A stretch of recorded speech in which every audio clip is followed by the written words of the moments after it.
Hello, everybody.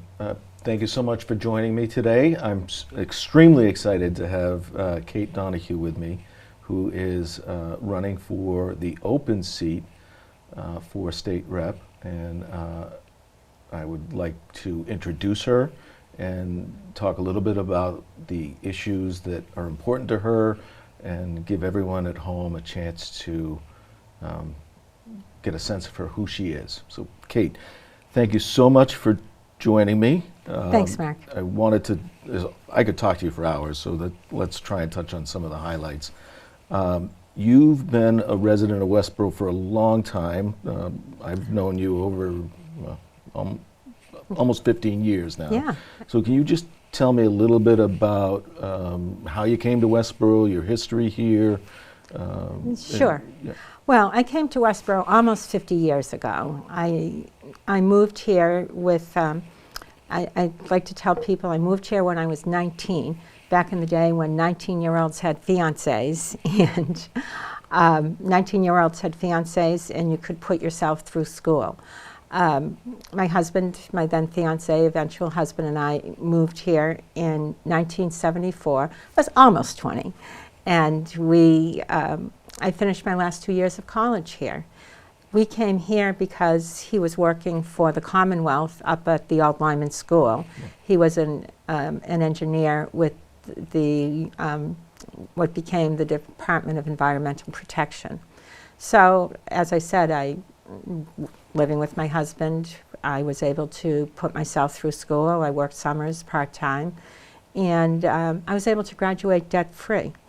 And we were living in the apartment building on Maynard Street, if you remember the one right on the corner of Maynard and Fisher. It's just, before zoning was a thing, there was that apartment building. And we loved the area so much, we literally moved onto what is actually the same block if you just cross the street, because we're on Gary Circle. So we moved in there. So I lived in Westborough first as a student, and then as I graduated. Then I lived here as a young professional. Had raised a family here, and I've been here as an empty nester, and now as a widow. And it's been all in this, except for the 2 years on Fisher Street, all in the house on Gary Circle, and it's been a great place. It's a great neighborhood. Yes, it is. So tell me a little bit about your work background then. Sure. I know you have had one job for, what, Right. 40 years? But Close to 40 years. I don't know much about so my first career, my undergraduate degree and my first master's degree are in medical technology. So that gave me experience with healthcare. Medical technologists work in medical labs, and I worked in blood banking, doing cross matches, things like that. But I learned a lot about what it's like to be a patient, what it's like to work in a hospital. After doing that for about 5 years, I decided that I wanted to try something different, and I decided to get a master's degree in computer science. So I got a master's degree in computer science from Worcester Polytechnic Institute, and then the very first job I had, I stayed essentially with that job for my whole career in software engineering. I started that job in 1982 and eventually became vice president of computer operations for the company based in Framingham. And from 1982 to 2004, I worked for this Framingham-based company. Then the Framingham-based company was acquired by a company in Colorado. And then we went through various different ownerships, what you've seen, mergers, acquisitions, de-acquisitions, until eventually I retired in 2019. And that was my professional career. One of the things relative to the rep seat is that it was a Framingham job, and that has given me some experience with Framingham that has really put me in good stead as I've been running for state representative. I've learned a lot about Framingham in that time that I worked there. So that it is kind of an interesting point because I'm from Westborough and I'm excited about what you can bring to Westborough. But tell me a little bit about the district because this is a new district that was created. Well, why don't I let you explain Sure. it because I'm not even sure I understand. So every 10 years after the census, they have to carve the state up into 160 equal parts. So we have 160 state reps. So population is generally growing in Massachusetts, but some areas are growing faster than other areas. So Metro West is one of the faster growing areas. So as they looked at it, they said, we have to give this area another rep. So they created this district from pieces of 5 different state reps. So the district consists of part of Westborough previously had 2 precincts with Hannah Kane, 2 precincts with Danielle Gregoire, and 1 precinct with Carolyn Dykema. Right. And because of the way we're growing, we now have 6 precincts, and 5 of those 6 precincts will be in the new district. Right. Sometimes people say to me, why do we have to have like this 1 precinct that's not in the district? And I use Shrewsbury as an example. A lot of people, you and I both, have been represented by Hannah Kane. And Hannah Kane has all of Shrewsbury, but it's just not quite big enough to be a whole rep district. Got it. So they'd have to either divide Shrewsbury up or find a precinct from some town that borders Shrewsbury. And Hannah has spent a long time developing relationships with the people in Westborough, so she wanted to keep part of Westborough. But we have 5 precincts now in the new district, as well as 3 of the 4 precincts of Northborough, all of Southborough, which is again 3 precincts, and then literally a neighborhood in Framingham. It's called Sub-Precinct 21A. So it's not even a whole precinct. Not even a whole precinct, but Sub-Precinct 21A is part of this new district. So the last time we had a Westborough resident serve as a state rep was in the 70s when we moved here. Right. And since the 70s, when they changed the size of the House, they made it smaller, and 160 reps. And that was the last time we had somebody from Westborough serve at the State House. And since then, Westborough has never been the biggest voting block. So now Westborough is the biggest voting block. So it's 11 and a half precincts, 5 in Westborough, 3 each in Southborough and Northborough, Right. and then half a precinct. So for the first time since the 70s, if I'm successful in what I'm doing, we'll have somebody who lives in Westborough. And interestingly, which makes sense when you think about how things were in the 70s, very few women were in politics. I'll be the first woman from Westborough to serve as a state rep. So, Well, I am excited to have somebody from Westborough, but more importantly, I'm excited to have you Oh, serve thank you. serve us as state rep. I've known you, I got to know you through your volunteer work, and you're known as a tireless worker. And I think it's interesting that when somebody retires, they get some free time, but I've never known you to have a lot of free time because you work so hard. I'm fortunate that I've had the ability to do a lot of volunteer work in my life. When I while I was in college, my husband and I actually met at when he was a graduate student and I was an undergraduate at UMass. And we met in the hiking club. And hiking was a big part of our lives together as young people.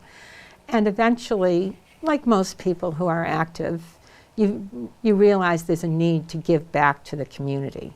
So we decided we would get involved in trail maintenance after all the hiking that we did. And it quickly became clear to me that the bigger need was for people who would do fundraising, committee work, membership development, serve on boards. And so my husband and I both became very involved in the environmental community in that effort. And one of the projects that I was involved in had to do with the long trail. And my husband and I were part of a very relatively small group of people that were leaders in that effort. And we built a team, and the effort continues to go on. But we were very heavily involved in that for a number of years, from roughly 1985 to 1995, when when the effort was at its peak. And now more than 25,000 acres of land are in permanent public ownership because of that effort. And while I was working on that, we partnered with the state government. This was mostly in Vermont. And we partnered with the state government. And I really saw the importance of public-private cooperation. And after that effort, I looked at what I cared about, and I said, I think I really want to get more involved in advocacy and policy, and especially working to elect people who share my values. So when we got through the first phase of the protection effort, I decided to shift my efforts more towards, as I mentioned, working to elect people who share my values. And through that, I got involved in a lot of different efforts. You and I know each other around electoral politics, but around other things as well.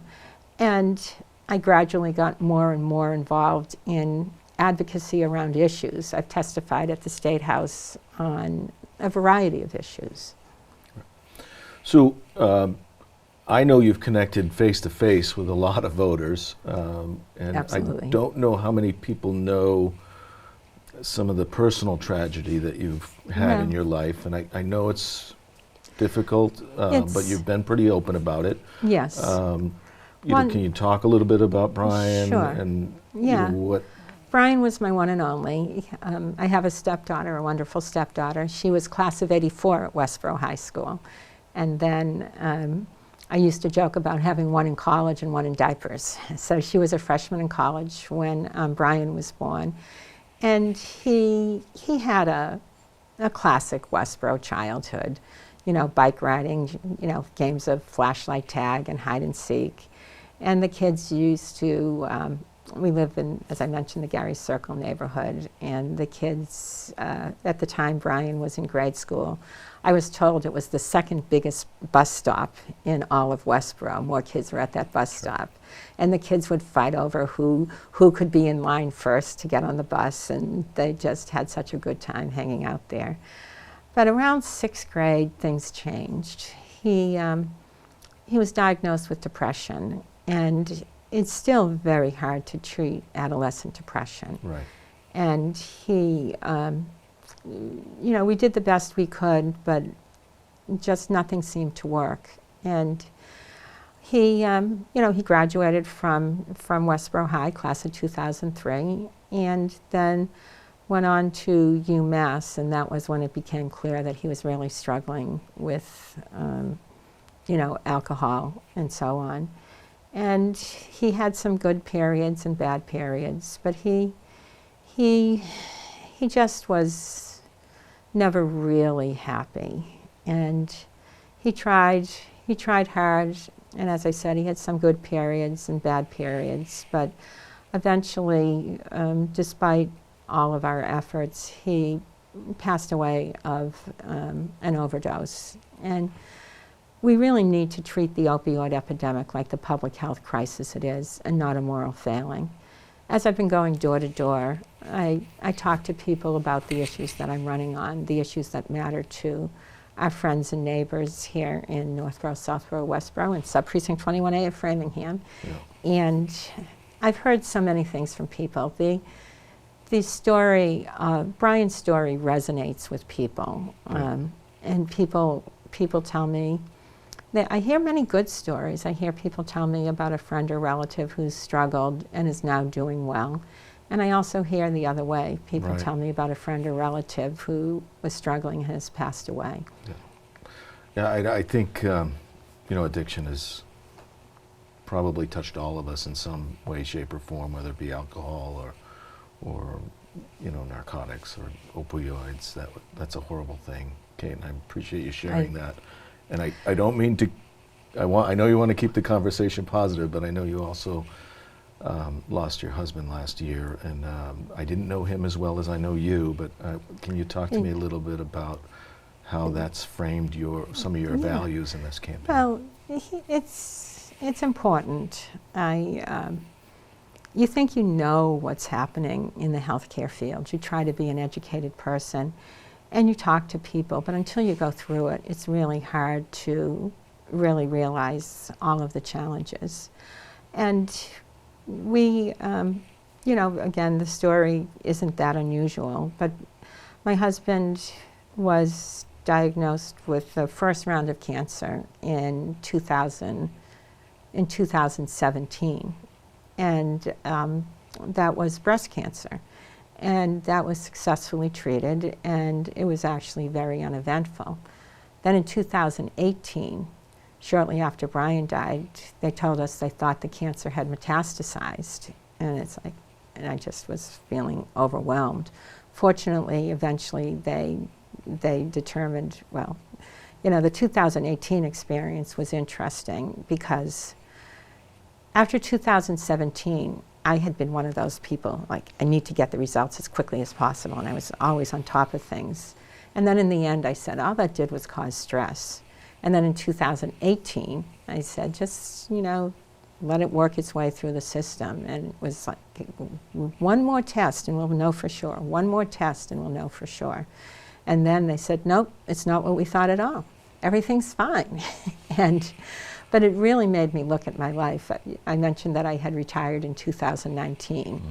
And after that, I'm saying, what am I working for?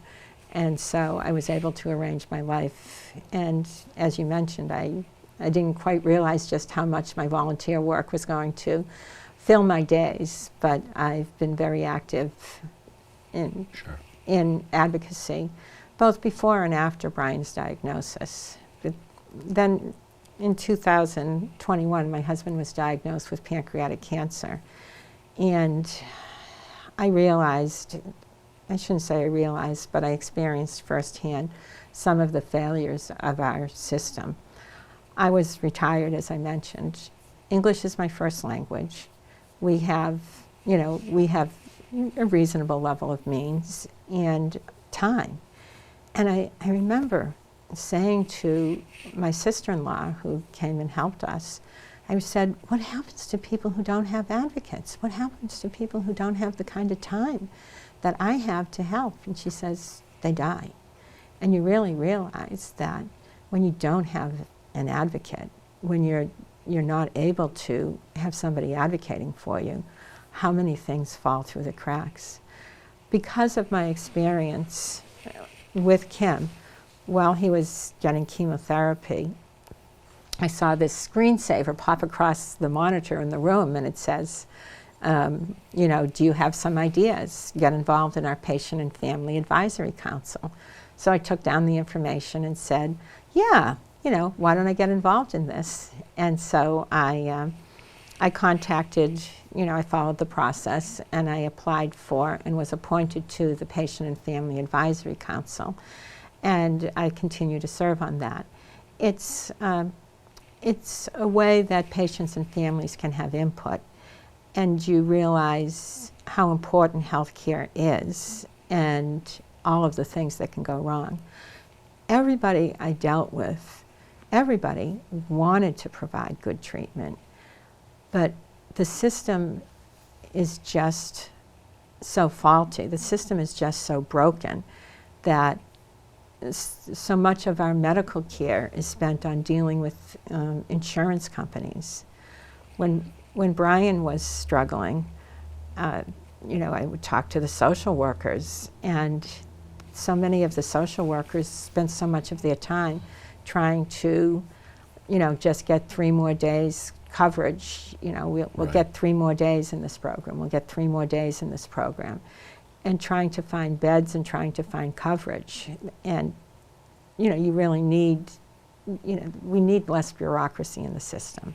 I agree with that. Yeah.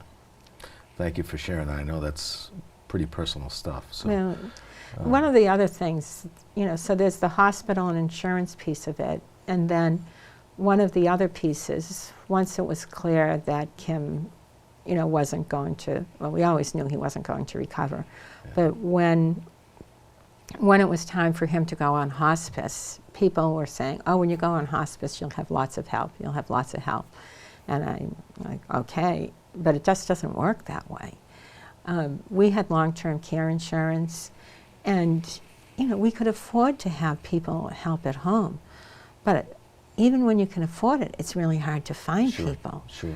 And there are just so many challenges to caring for a loved one at home, especially in the final days of their life. Yeah. There's not enough resources for that, for people in that situation. I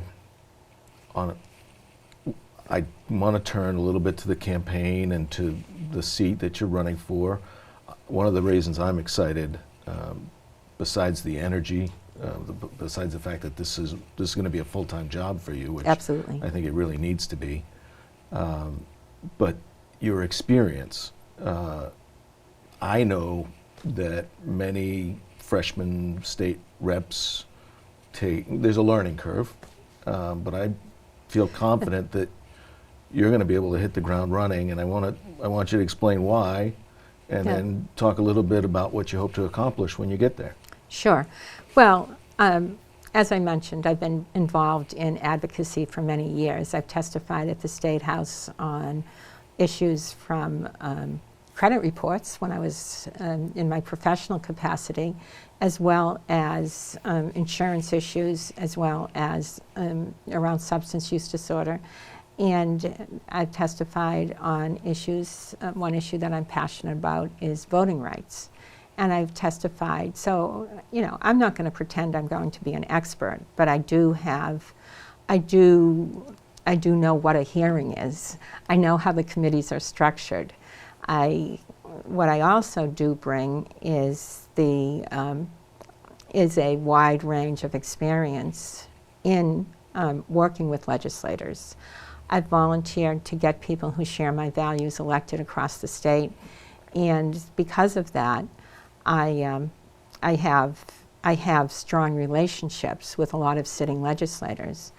I talked with a legislator just last week, and I said, okay, when I'm learning the ropes, who should I be talking to?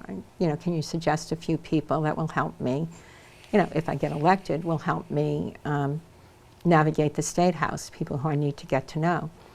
And he named like 8 people, and 5 of the 8 people I am on a very, I don't quite want to say close relationship with, but Sure. 5 of the 8 people that he named, I had been to their districts knocking on doors to get them elected. Right.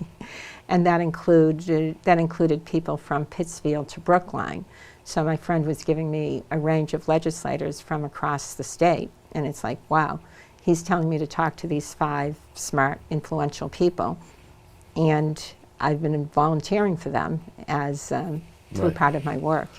So that's one of the reasons that I think I'll be particularly effective. So you think you'll be able to navigate the politics on Beacon Hill and actually get something back for your district, which I think is really hard to do as a new legislator. Well, it's, the way the Massachusetts House of Representatives is governed. It's, there are limits to how much a first-year rep can accomplish. Mm-hmm. So I've been talking to people about what I can realistically expect, and I've been getting a lot of advice. Again, if I get elected, I've been getting a lot of advice about how to go about things. One of the people that I talked to suggested that she said she wished she had done some, I don't quite want to say simple legislation, but that she wished she had done a piece of legislation like naming a bridge. She said, just to do something from start to finish. Sure. And one of the only very specific pieces of legislation that people have approached me about is actually about naming the state salamander. I knocked on a door in Southborough, and the gentleman told me that his daughter was very active in this particular legislation. And then when I was at Heritage Day in Southborough, the father and daughter approached me, and the daughter, cute as a button, though I guess you're not supposed to say that, but she was very informed about the bill. And so I asked her, she talked to me about the bill, and I said, what's the status of it right now? She said that it was in committee. She knew that terminology. And I asked her what committee, and I told her that the best thing she could do would be to reach out to committee members who live nearest her.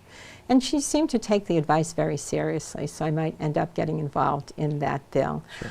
I'm just looking at the time and thinking. Yeah, I know we're getting pretty close to the Yes. end, and I think we should wrap up. I love it if you could maybe address the voters and Sure. Sum things up for us. And I'm just excited to have Sure. Thank you. have you on the Well, represent us. the issues I'm running on include, as I've talked about, health care, especially as we talked about caring for our seniors as we age, and fighting substance use disorder. Other issues that I'm running on include the environmental issues, fighting climate change, and supporting our K through 12 public schools. Early voting is open this week. Here in Westborough, you can do early voting on regular business hours on Monday, Wednesday, and Thursday, on Tuesday from 8 to 8, and Friday from 7:30 to noon. And then Election Day is Tuesday, November 8th, and the polls are open from 7 a.m. to 8 p.m. Thank you for listening. Don't forget to vote.